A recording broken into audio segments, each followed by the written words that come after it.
right. Welcome, everyone, to another episode of How I Met Your Mortgage. As always, I'm your host, Adam Smith, with Just the Tips Coaching. And we've got a really cool guest for you guys today. Somebody that has not been on the show before, is in a different market than where we normally operate, although obviously mortgage licensing is done state by state. So we do see some activity in that arena. And she's actually familiar with both markets she's in now, as well as the one that we're in, because she's lived in both, if memory serves. So welcome to the show, Megan Powell. Hi, Megan. Hello, good afternoon. Did I get that right? You actually did once live on this side of the mountains. Yep, I started my real estate career in the Denver market. Okay. And then off to Grand Junction, and we certainly want to get some details on that. But give us a little bit of background. How did Megan get her started in real estate? What in the world made you think that this would be a fun and carefree industry to be involved in? How long have you been doing this? 7.5 years. Okay. And you started here in the Denver area. And what did that look like? How did you get into the real estate space? Yeah, so I guess I kind of had a different path a little bit to real estate. My technical background, or what I did for 15 years, was I was in the oil and gas industry. So I'm a petroleum engineer by degree. My alma mater is Colorado School of Mines. Go Diggers. Go Diggers. So yeah, I went to school in Golden, and then after I graduated, I was in the engineering field for 15 years, and made it through, let's see, 3 up and downs, 3 crashes in that industry, and survived, and I'm here to tell about it. Didn't get laid off at all. And so I know that, some people can relate in the real estate industry too, of just making it through lots of ups and downs and crashes. So I knew that I could probably waver those storms in real estate as well. So had my daughter in 2017, and really just wanted to be more available for family, and wasn't able to do that doing an oil and gas career. So I had always been interested in real estate, and my husband and I were wanting to start getting into the investing side of it, potentially buying some properties, both for flipping and for being a landlord. So that naturally just progressed me into wanting to be a real estate agent, so that I could buy and sell my own properties as well and help other people. So that was how I got into it. That makes a lot of sense. And I don't think that the path for wanting to necessarily be involved in the real estate space for the benefit of your own personal real estate business is all that unique. We do talk to a handful of people there, right? But coming out of the petroleum world, the oil and gas world, and obviously that's big business in Colorado, and we do a lot of interaction there. We've got lots of clients that are both in the roughneck space and in the executive space, just because it is Colorado. But yeah, that's up there with a different turn in careers. We have a regular guest from LA that was once a librarian before becoming a real estate agent. He's an interesting guy. We like him a lot. Well, I think you probably rank number 2 below that as unique career shifts. Interesting. So yeah, and we'll see if we can't get you back on the show in a future date when maybe you've become a librarian. Okay. I don't know about that. So how did it start? Where did you get on board? Who did you first work with? Where was the business coming from? Obviously, outside of what you were doing for your own personal real estate benefit. And we should probably emphasize how important that is. We talk to a lot of real estate agents, both in our coaching client base and obviously as our podcast guests, where, yes, a lot of them take advantage of the fact that they understand how the real estate market works, that it is a great investment. There are all kinds of ways that you can go through that, from flipping residential properties to owning apartment buildings and everything in between, long-term rentals, short-term rentals, on and on. But it's amazing how many we come across that aren't doing anything like that. They're not even taking the skill set that they have known developed into long-term future planning for their own financial well-being. And of course, we rarely talk to people that have figured out how to structure their business in a manner that is going to provide an income after they step away from it, which is obviously also a really big key. But in your normal residential real estate practice, not things that were to the benefit of your own long-term financial health, what were you doing to find clients? How did they come to you? Where were you working?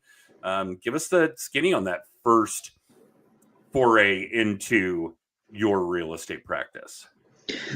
Yeah, so early on, I joined a team over at, I guess they were, I don't know if they were a team necessarily at the time, but I joined the brokerage Your Castle, which you probably know Your Castle. Oh, I used to teach classes with Lon Welch on the regular. Yeah, so Lon is a great guy. I just talked to him on the phone actually last week. I hadn't talked to him in probably a year, but it was good to catch up with him.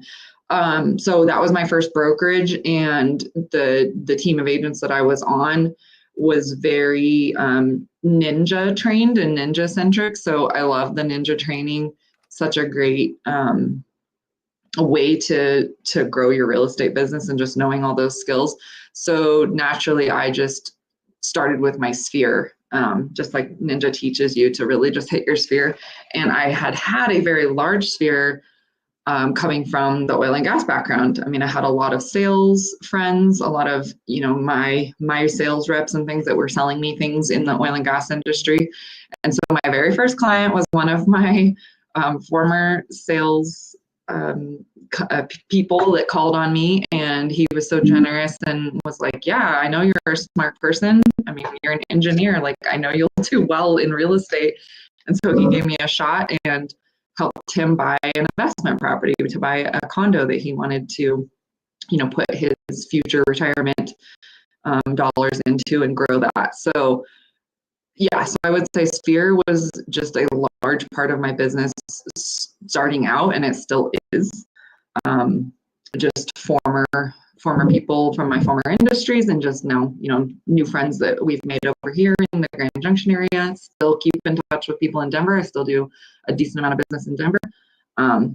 So that was how I got business starting out that way. So yeah, and the Ninja program, while I guess by modern day standards would be a touch antiquated. We're not focusing on social media and video and AI and those right. And that's true of core. And there are a lot of other real estate agent coaching programs that follow along that. And antiquated isn't the right word, but historic kind of mentality. And it works really, really well still today because it is so fundamental. Yes. The communication, the contact database, the contact management, the sphere tribes, right? I mean, let's call it what it is. You still run in a petroleum, oil and gas tribe. And that's one of those. Obviously, there's a real estate tribe. There's a Grand Junction tribe. You're probably into other things where you run with tribes. Your kids probably go to school. Those schools are a tribe. Those kinds of things. And there's a lot of that in the core. In fact, if you really adopted and implemented all of the things that they teach, Ninja, you're never going to have a shortage of business. The things that I find most agents, originators, insurance people, financial planners suffer is that they aren't constant and consistent with it. And if you got to do the work. Yeah. That's really the bottom line, is you have to do the work. Okay, and what does it look like now? Obviously, we can see, looking at the wall painted behind you, that you are with Key Realty. That's obviously a change from then until now. Are those the only two companies you've been with? No, I've actually been with two others in between, smaller brokerages. Key's a brand new thing. We just brought Key Realty to Colorado. They're actually like a Midwest brokerage out of Ohio, Indiana, Michigan, and they're brand new to Colorado. So all the Colorado agents out there, if you're looking to switch, contact me. It's an amazing company. They offer a lot of great tools. But yeah, so I guess now my business, I still strongly rely on my sphere. But I've positioned myself over the last 7 years to be, or what I like to call myself, is kind of a go-to investment specialist. So I do buy and sell, or help a lot of buyers and sellers that are looking to do the same thing that I do on the investment side. So I would say 50% or more of my business is investors, repeat clients, people that want to buy rental properties, that are maybe looking for commercial properties, things like that. Okay, that's huge. I don't know that we have a lot of people on that are residential real estate agents that can primarily say that their business is investment real estate. That's really phenomenal. And it is a different space. Yeah. I like it. I really do. In fact, people buying new homes to live in is obviously very intrinsically rewarding. But when we're dealing with investment clients who are strictly about bottom lines, we're looking at dollars and cents, we're looking at the blacks and reds, and we don't care what the property looks like. We don't care what color it's painted. We don't care that we don't like the carpet. We're not going to live there. In fact, a lot of people, and I've done this once myself, will purchase these properties sight unseen. Mm-hmm. Do the numbers work? Do I have an agent I trust? Do I have an appraiser that's going to do a good job? Do I have an inspector that's going to do a good job? And that's really it for them. And it takes the emotion out of it. Oh, yeah. Owner-occupied residential real estate is a wonderful thing. Homeownership is, I can't even describe how phenomenal it is. What a different level of financial freedom that brings. The springboard that my first home led to, with a much nicer home and vacation home and rental homes and these kinds of things, was, I mean, you can't even really verbalize what a big difference that makes. Right. But when we take the emotion out of it, we're not picturing our kids trick-or-treating up and down the block. We're not picturing the dog playing in the backyard, those kinds of things. It becomes so much more mathematic, so much more systematic, that it really provides a absolutely fantastic ability to get down to the nitty-gritty of what is going on in the real estate space from a financial perspective. And that's huge. Yes. Oh, Megan, you have a train running through your backyard? I think it's the HVAC. The vent's kind of right above me. Sorry. Right. Oh, but yeah, no, you brought up a great point, and I think that that is why I gravitate towards that type of real estate, or why people have gravitated towards me to help them with that, is because I am a very numbers, systematic, my engineer brain. I'll bet you are engineer. Yep. Yeah, it typically goes more towards numbers. I can still obviously be a great resource for that emotional side, because I'm a female, I'm a mom, I'm a homeowner. I love like relating to people in that way too, and love getting them into that home. But on the flip side, I can turn my brain onto that engineer, numbers. I do look at things very differently than maybe another colleague of mine that may not look at, the first thing that screams at me is like structural problems or things like that. Like I can just, my eyes go to those things, and maybe that's more of my technical side, the engineering side, but it has helped with the investment piece a lot. Oh, I'm sure. And there are all kinds of things that we're looking at from a strict financial perspective rather than a owner-occupied home owner perspective. Deferred maintenance, long-term holding costs, these kinds of things that, yeah, the mind of an engineer would absolutely be looking at and identifying.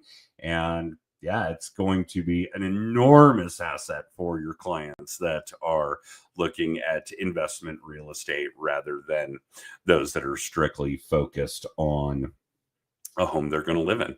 All right. So how long have we been doing Key? How new is this to you? The Key Realty? Mm-hmm. Yeah, like 2 months. Okay, so that is really very fresh. New. Okay, even not even as long as the last time you and I talked. Okay. Yes. And are there other people working with you? Yeah, so we have 5 agents over here on the western slope, and we have how many have joined us on the east slope now? I East think Slope, I like that east term. slope, probably a dozen or more. And actually, the state broker for Key Realty is located here in Grand Junction, but he travels, over to Denver quite a bit. But we've had All that. some really key, neat, awesome individuals, some awesome agents join us over on the Denver side and Colorado Springs, somebody up in Fort Collins. So we're growing fast and excited about that. Has all of that occurred in the last 2 months? Yes.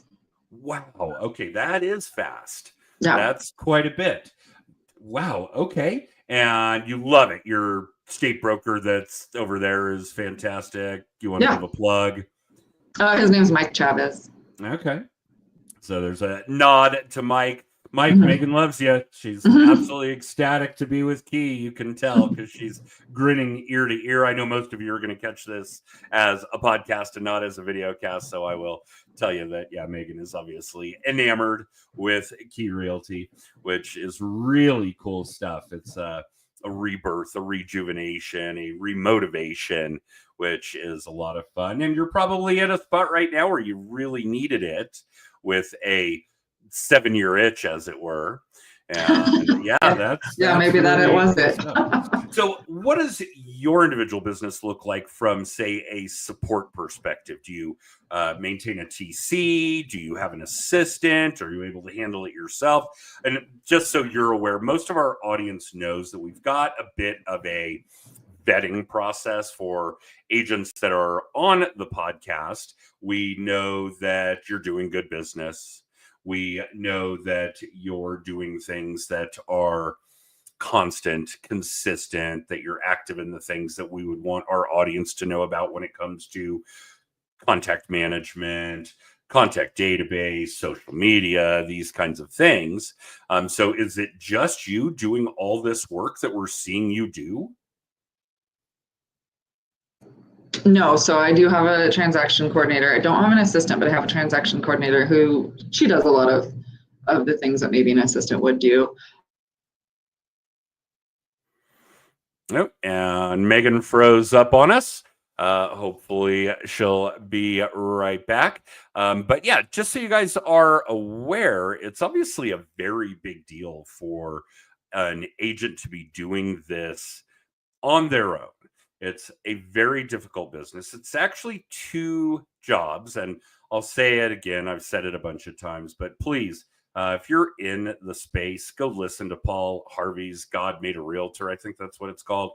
A quick YouTube search will bring that up. I love the line about waking up every day unemployed and having to go out there and earn your role, earn your position, earn your income. And obviously, Megan is doing that and has for a number of years. She is a really productive agent, and she believes in a lot of these core principles about where the business comes from. That's one of the jobs. The lead generation, finding buyers and sellers is a big, big piece of the puzzle.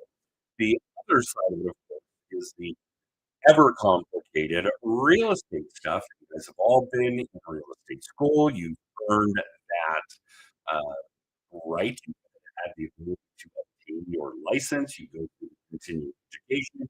You know all there is to know about contracts, inspections, and on and on. And it really is 2 different jobs, one of them being in real estate, the other essentially being in sales, lead generation, these kinds of things. So it's really complex. It's a lot of work. And for those of you that are doing it and doing it well, kudos to you. That's a very big deal. So Megan did drop off of the cast here. Hopefully she'll come back on shortly. We can get a little bit more from her as far as what it looks like. The only thing that I really want to ask her if she does come back on and kind of get some insight, some feedback, is that obviously Megan knows a couple of very different markets. When you guys heard her mention Grand Junction, Denver, those are very, very different. It is a very different market. It's a very different population, a very different size. I think when we talk about Colorado having maybe 6 million people in it, 5 million of them live in the Denver metro area. So these are two very, very different places back. So these are two very, very different places. And Megan has seen both a very, very large urban scale in her real estate practice and then a more rural scale in her current practice in Grand Junction. So it's very, very different. And Megan, welcome back to the show. I was actually just talking about how you've seen a couple of significantly different markets, how you continue to remain constant and consistent in them. We did talk about the fact that being in real estate is really having two very different important jobs. One, your real estate job, and that you've got to know all the things there are to know about real estate and contracts and inspections and on, all that legal work. I didn't even mention the wrench that was thrown into that works last August with the NAR settlement and those kinds of things. And that there's a second job when it comes to lead generation and client retention. And it's essentially a sales job where you are selling you, which is a very big deal. There are a million realtors out there. Everybody knows at least one. So that was very, very difficult. But one of the things that I really wanted to focus on with the time that we have left is what you see this looking like going forward. What kind of things are technology going to bring to the space? What kind of things is AI bringing to the space? Going forward, the next 6, 12, 18, 24 months, what is the real estate business going to look like? What should your colleagues be looking at on the horizon, focusing on today, so that in what's a very dynamic business, they don't end up stagnant and dead in the water a year or two from now? Megan, are you with us? Oh, maybe Megan can't hear me. I don't know. We can see her. Hi, Megan. We can't hear you. So, or maybe we do. I'll bet it's that Megan can't hear me is the issue. So Megan obviously is seeing me talk. It is a video cast, but she is not hearing me talk. We'll double check a few things. She is not muted. Hello, Megan. No, she can't hear me. I don't know if you can hear me. I can hear you. You cannot hear me. I am going to jump onto another platform here and make sure that Megan knows that we can hear her, but that she cannot hear me. So it's live, folks. This is how it goes. So we will try and ping her on Facebook and see if she is able to catch on to that. So for the time being, for the remainder of our episode, at least you guys will get to see Megan. She looks fantastic today, but obviously cannot hear me. So we will try and adjust that as time goes on here. Megan, you can hear me. So never had that happen before. Okay. My laptop died. And Sorry we're about back. So, Megan, what I'd really like to close with, and I'd mentioned this, so for those of you watching or listening, I apologize for the redundancy. What changes do you foresee coming? The next 6, 12, 18, 24 months, what should your colleagues be paying attention to when it comes to technology entering the real estate space, AI entering the real estate space? What kinds of things should they be prepared for so that they can continue down this path, the one that you're on, of having a significant amount of success for the long haul? So this is more towards clients or agents? Well, both, really. Okay. Yeah, I guess for the agents out there, I mean, technology is changing faster than, I feel like we can all kind of keep up with. So it'd just be, staying in touch with what's going on, networking and staying, top of mind with other agents too, to see what is going on in the market, always staying in the statistics and looking at your market and seeing what's happening so that you can be ahead of those trends. And then it's same for clients. I mean, we are going to see the market shift. I mean, we're already seeing it. I know Denver's seeing it probably even more so than Junction is. We haven't we always tend to kind of lag behind a little bit, and we are starting to see a slowdown. But yeah, it's just staying ahead of those trends. I know AI is, I try to pay attention, but then at other times I try to bury my head and don't want to pay attention, right? Because the changes are happening so fast that a lot of the agents just, we don't want to change, or we want to stick with what's always worked, which is always good. Just like we said, Ninja is like a good base of like your sphere and things, but just be willing to maybe do some of the newer things and be willing to shift and change to capture some market that you maybe haven't had before, just by purely paying attention to the new trends and seeing how AI and things can help you in your business. I think that's a big deal. And one of the things we really don't talk about enough is newer, younger agents entering the space, because they're coming in equipped with these tools. We do constantly say that AI is not going to take your job, but somebody using AI will take your job, and that it is an Yeah. important piece of the puzzle. And one of the things that I see that is really frustrating is that I watch a lot of agents using AI to solve problems that they are creating for AI to solve. We're actually creating new problems that we didn't have and don't need, so that we can use AI as a solution. And I'm constantly being reminded of places where I can take existing things I'm working on, existing activities that I do, particularly in the lead gen space and the client retention space, and use AI to make those systems better, stronger, more attractive, those kinds of things. But you don't need to create problems that you didn't have and don't need for AI to solve. Take a step back and look at the things that you are currently doing, that you are currently working on, and think about how AI can make those better, more systematic, more automated, enabling you to be able to do more of what you do in the same amount of time. Or if you're well along in your career, maybe it's time to start buying some time back. Maybe you should be using AI to continue the workload, and technology in general, to continue the workload that you've always done, to make sure that your end result, your, buyers, sellers, contracts, closings, income, are still constant and consistent. And now maybe it takes you less time to do that. So yeah, that's one of the things I see that really frustrates me when I'm watching real estate agents, loan originators, other people that have a direct to consumer large ticket item sales gig doing with AI. What are they doing with it? And it's and please, for the love of God, don't waste your time creating cartoon action figures of yourself, guys. That's not what I'm describing here when I'm saying please use AI. So that's one of the things that I don't think a lot of agents that have been in as long as you have or longer are contemplating. The people that are coming into the real estate agent space now already have these tools. It's been part of their education for a number of years, and they're already using it in day-to-day kind of life, day-to-day electronic activity. And you guys have got to remain up to speed with it. So yeah, I do think that that's a big one. Megan is telling you what to do, so do as she says, not as she does. Don't stick your head in the sand.